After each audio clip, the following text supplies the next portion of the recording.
శ్రీ శ్రీ శ్రీ ఆచార్య ప్రబోధానంద యోగీశ్వరుల వారి దివ్య ఆశీస్సులతో ప్రబోధ సేవా సమితి హిందూ జ్ఞానవేదిక విజయనగరం శాఖ ఆధ్వర్యంలో శుక్రవారం శ్రీకృష్ణ జన్మాష్టమి వేడుకలు ముగింపు ఉత్సవాలు ముగిశాయి. ఈ నెల 26వ తారీఖున శ్రీకృష్ణ జన్మాష్టమి సందర్భంగా గురజాడ కళాభారతి ఆడిటోరియంలో 5 రోజులు శ్రీకృష్ణుని ప్రతిమకు ప్రత్యేక పూజలు నిర్వహించారు.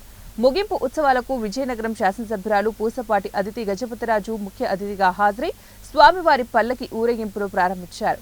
ముందుగా ఆమె సమితి అధ్యక్షుడు వానపల్లి శంకర్రావుతో కలిసి శ్రీకృష్ణుని ప్రతిమకు ప్రత్యేక పూజలు చేశారు. అనంతరం ఆమె మాట్లాడుతూ ఇటువంటి ఆధ్యాత్మిక కార్యక్రమాల ద్వారా ప్రజల్లో భక్తిభావం పెరుగుతోందన్నారు. శ్రీకృష్ణుడు చెప్పిన భగవద్గీత విధానాన్ని ప్రతి ఒక్కరూ కూడా ఆచరించాలన్నారు. అప్పుడే దేవుడు తెలిపిన ధర్మాలకు అర్థం ఉంటుందన్నారు. అనంతరం వేదిక నుంచి సింహాచలం మేడ, కోట, 3 లాంతర్లు, ఎన్జీ రోడ్డు, కనికా పరమేశ్వరి గుడి, హుకుంపేట, కొత్తపేట, నీళ్ల ట్యాంక్ మీదుగా ఊరేగింపు జరిగి చివరకు వేదిక వద్దకు చేరుకుంది. ఈ ఊరేగింపులో చిన్నారులు గోపికా కృష్ణుని వేషధారులతో అలరించారు. దీంతో పాటుగా సాంస్కృతిక కార్యక్రమాలు కూడా జరిగాయి.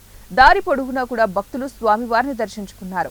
ఈ కార్యక్రమంలో తెలుగుదేశం జనసేన పార్టీ నాయకులు నవీన్, రాజు, విజయ్, అయ్యలు, ముద్దాడ మధు తదితరులు పాల్గొన్నారు. కృష్ణుడిని కూడా ఊరేగింపు ద్వారా ప్రజలకి మరీ గుర్తిస్తూ తీసుకువెళ్ళటం జరుగుతుంది.